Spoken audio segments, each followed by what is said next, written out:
Aditya, terus Adinda, Aditya, siapa?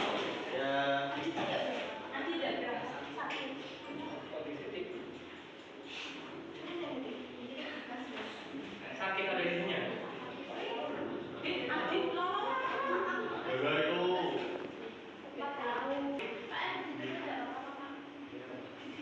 Akila, kemudian Natasha,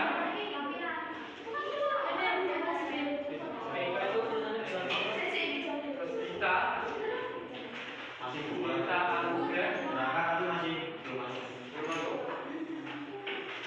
Dewi Romawati, terus Dimas Adi Saputra,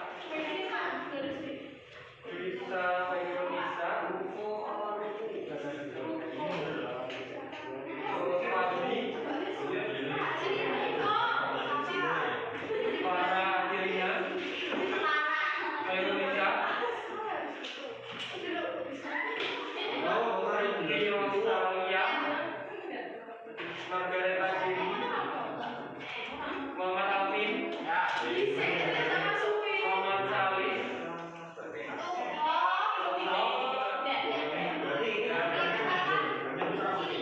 Nur Putri Ainia,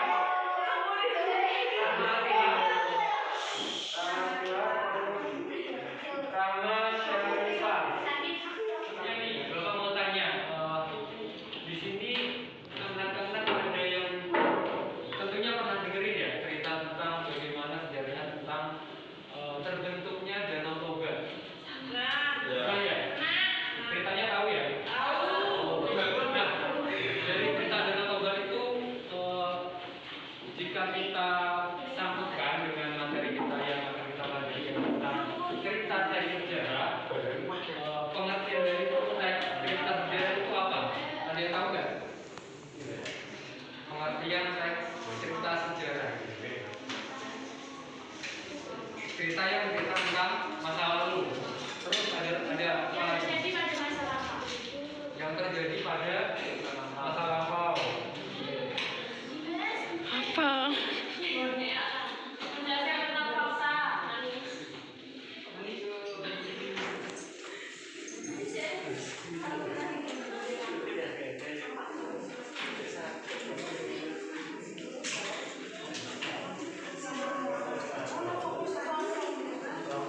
Terus tadi apa? Berdasarkan fakta.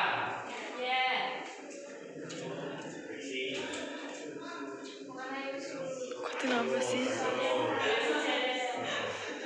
Itu lo perhatiin malah. Itu merhatiin bapaknya. Ya Allah. Rasa modus,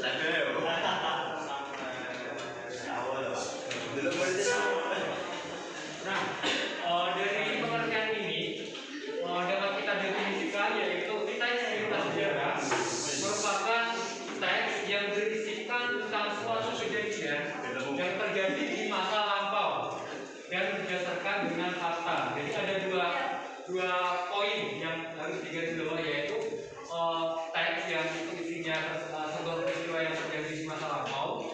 Terus kemudian isinya itu berdasarkan fakta-fakta. Yang misal contoh nih,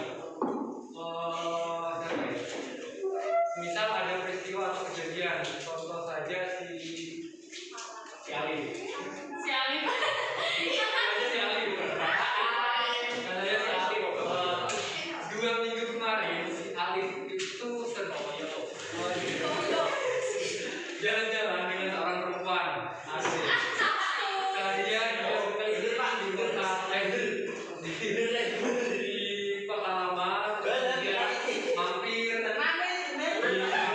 kemudian pulang dengan keadaan gembira. Nah, dari peristiwa itu bisa disebut dengan cerita sejarah ya. Dari cerita tadi bisa dinamakan cerita sejarah ya.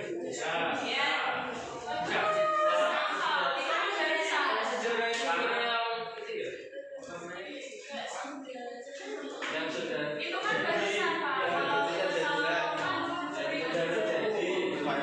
kan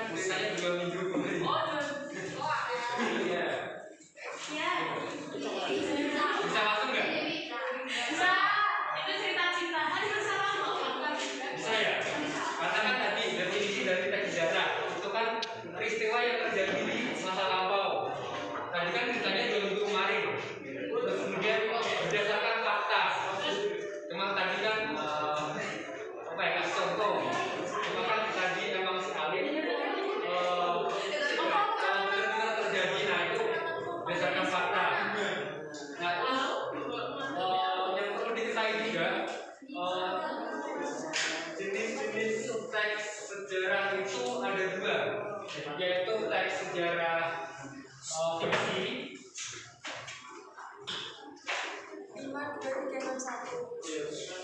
Apa wih?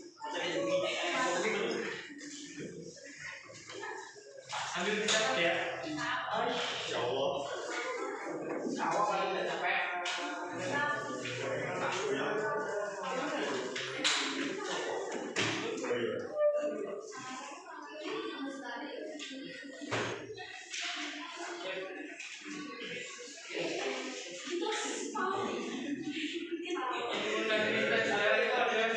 Jadi jenisnya ada dua, yaitu fiksi dan non fiksi.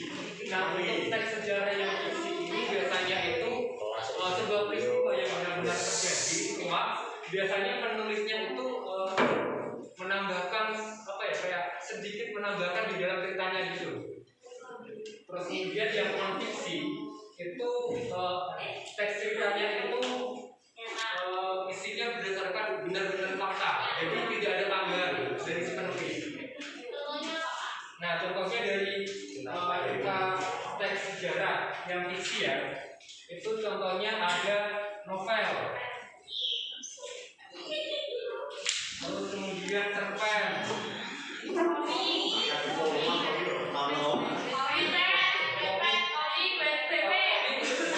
terjadi ya, apa enggak komik?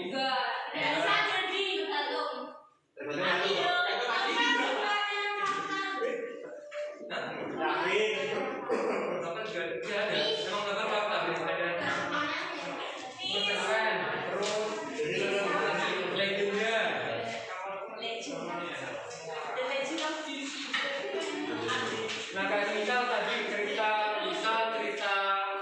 ini legenda Mari Kudang bisa, terus kemudian Prambanan, Candi Prambanan. Nah, itu kan termasuk teks sejarah yang masuk ke dalam jenis fiksi, karena benar-benar terjadi, cuma ada tambahan dari si penulis. Entah itu ceritanya bagaimana, biasanya kan ada beberapa versi mengenai bagaimana Candi Prambanan itu bisa terjadi. Terus kemudian yang non fiksi ini isinya teks sejarahnya itu benar-benar fakta yang ada, jadi tidak ada tambahan dari penulis. Contohnya itu kayak autobiografi,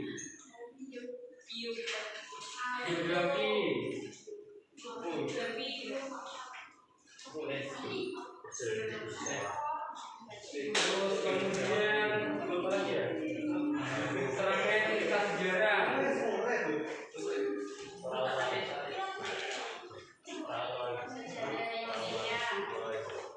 Nah, kalau yang non fiksi ini contohnya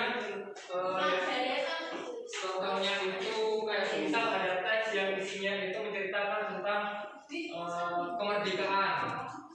Nah, di kemerdekaan kan tidak ada tambahan kan dari penulis. Biasanya kan ya memang itu aja gitu, sesuai faktanya. Misal sebelum tanggal 17 itu ada peristiwa Rengas Dengklok, terus kemudian ada peristiwa apa lagi sampai puncaknya itu di tanggal 17 Agustus, yaitu proklamasi. Nah, dari pengertian dan juga jenis teks sejarah ini ada yang ditanyakan sebelum lanjut? Belum? Udah paham semua? Paham? Paham? Yang nggak paham bagian mana? Tanyain aja. Semua? Pak, pokoknya Ya. semisal ada seorang buat cerita antara fiksi sama non fiksi itu gabungan. Ya, jadi misal ceritanya tentang dia sekolah ini, tapi tambah ada unsur-unsur romantisnya gitu loh. Jadi kan itu non fiksi kan? Fiksi maksudnya. Ada cerita terus? Ya, Terus cerita. ada sesuatu yang di luar akal sehat lah, tapi terjadi di cerita itu. Kayak boleh. Iya, boleh. Secara keilmuan itu kan Tetap fiksi ya. Oh, jadi sama aja fiksi kan? Saya nggak paham bagian semuanya. Oke, dari definisi ya.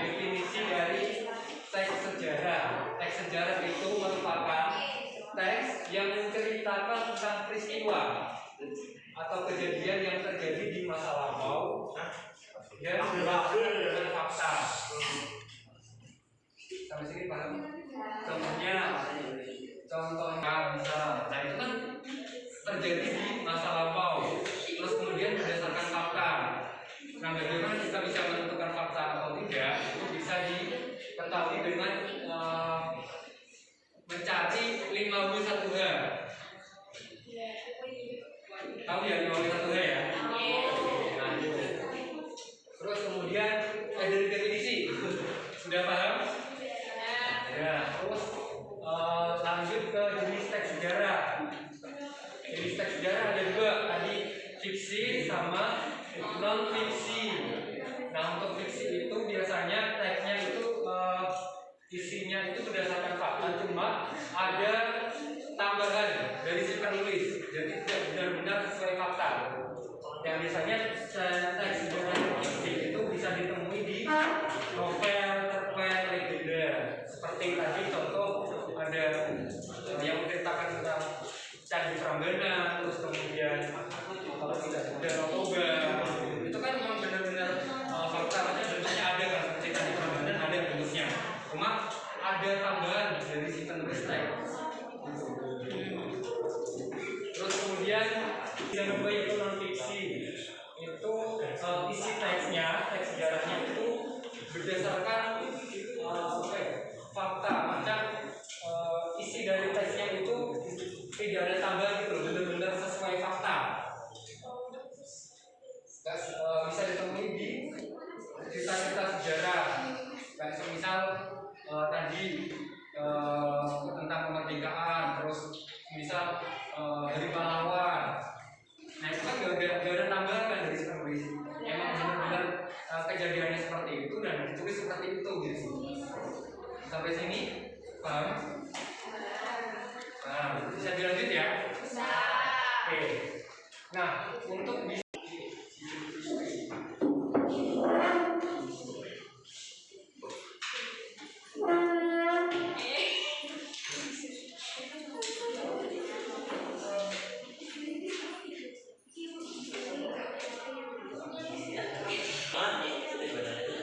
cerita sejarah itu bisa dinamakan cerita sejarah.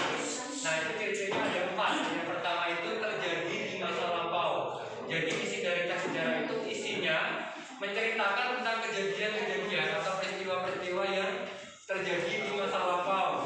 Terus kemudian ciri yang kedua itu memuat atau berisi fakta. Karena ini merupakan teks sejarah, biasanya teks sejarah itu berisikan tentang fakta, yang mana fakta itu bisa dibuktikan dengan pertanyaan 5W1H. Terus ciri yang selanjutnya disusun secara runtut atau kronologis. Jadi cerita yang ada di cerita teks sejarah itu peristiwa-peristiwa atau kejadian-kejadian yang ada di teksnya itu disusun secara runtut. Jadi semisal kejadiannya itu di kayak semisal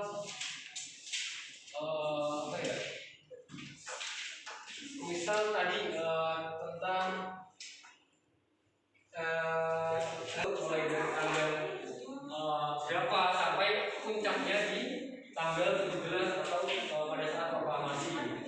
Jadi tidak bisa misal teks sejarah itu urutan atau kejadiannya itu diacak atau dibolak-balik, tidak bisa.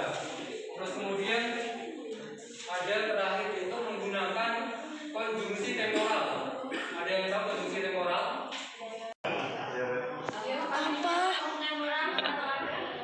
Nah, temporal itu ya dan lain-lain dan banyak.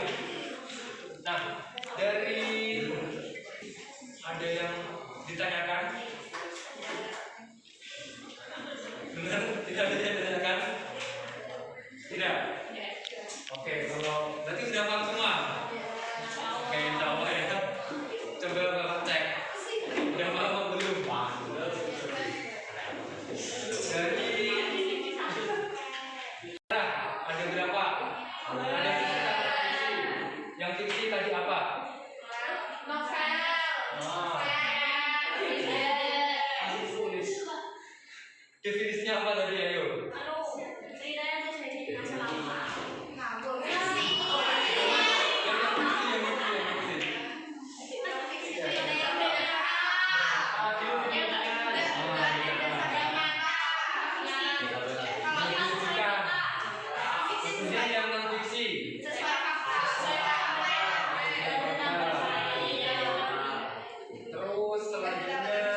unsur-unsur yang membangun. Di dalam teks sejarah ada dua unsur, yaitu unsur intrinsik dan juga unsur ekstrinsik.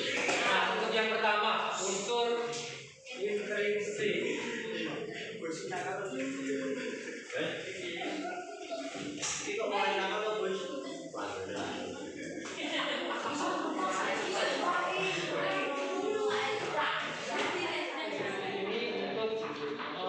Membangun kayak semacam apa ya, fondasi yang ada di teks sejarah. Nah, untuk unsur intrinsik sendiri itu yang pertama. Lalu untuk unsur intrinsik yang pertama itu ada tema. Ada yang tahu tema itu apa? Tema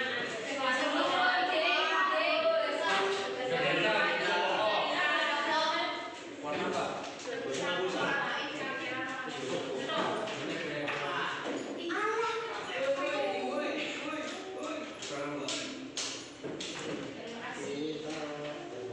Ya, tema merupakan gagasan pokok atau ide pokok yang ada di dalam teks cerita sejarah. Nah, kemudian yang kedua ada tokoh. Nah, tokoh ini biasanya berisikan tentang pelaku yang ada di teks sejarah.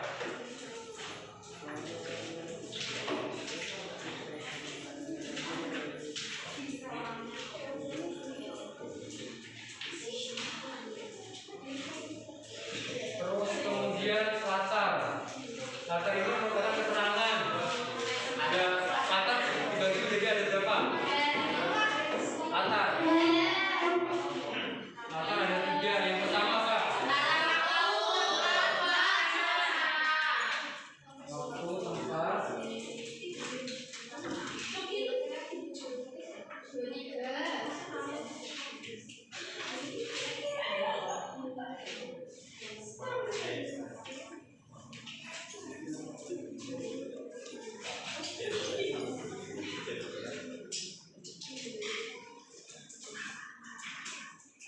Terus kemudian alur. Pengertian dari alur apa? Urutan peristiwa. Terus alur dibagi menjadi berapa? 2 atau 3?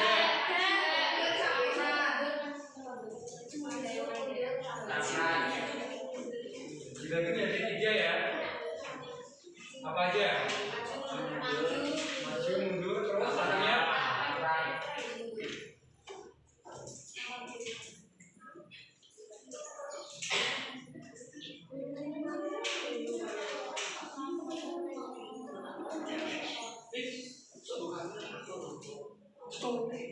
Nah, untuk alur maju biasanya sudut pandang ada berapa? Ada 2. Ada 2. Biasanya sudut pandang yang pertama menggunakan kata apa? Aku. Saya, aku. Terus kemudian sudut pandang kedua? Iya. Sudut pandang ketiga? Oke. Terus kemudian unsur intrinsik yang terakhir yaitu amanat. Amanat itu biasanya berisikan tentang pesan-pesan atau pesan-pesan yang ingin pesan-pesan penulis yang ingin disampaikan kepada si pembaca. Gitu.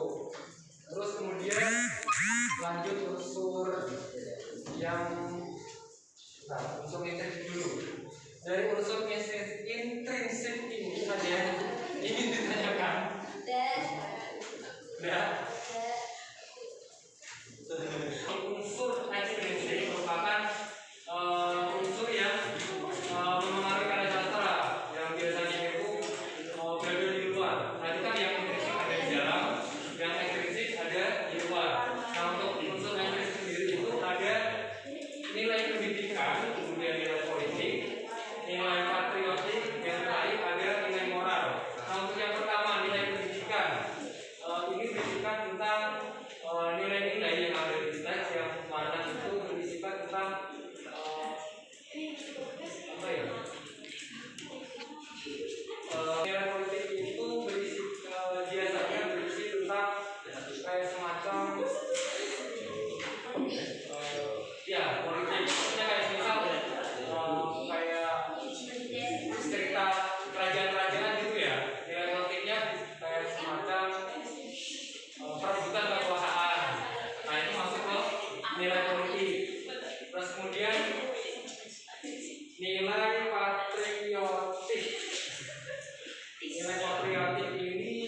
dan berdasarkan dengan fakta. Terus kemudian jenis-jenis dari teks cerita sejarah tadi ada dua. Yang pertama ada fiksi, kemudian non fiksi. Contoh dari fiksi tadi ada novel, terus kemudian cerpen, legenda dan lain-lain. Terus kemudian yang non fiksi tadi ada autobiografi, terus kemudian biografi, terus kemudian cerita sejarah. Terus ciri-ciri dari teks sejarah. Yang pertama tadi terjadi di masa lampau, terus kemudian memuat atau berisikan tentang fakta. Terus yang ketiga disusun secara runtut atau kronologis. Terus yang terakhir menggunakan konjungsi temporal. Nah, yang terakhir unsur-unsur cerita sejarah.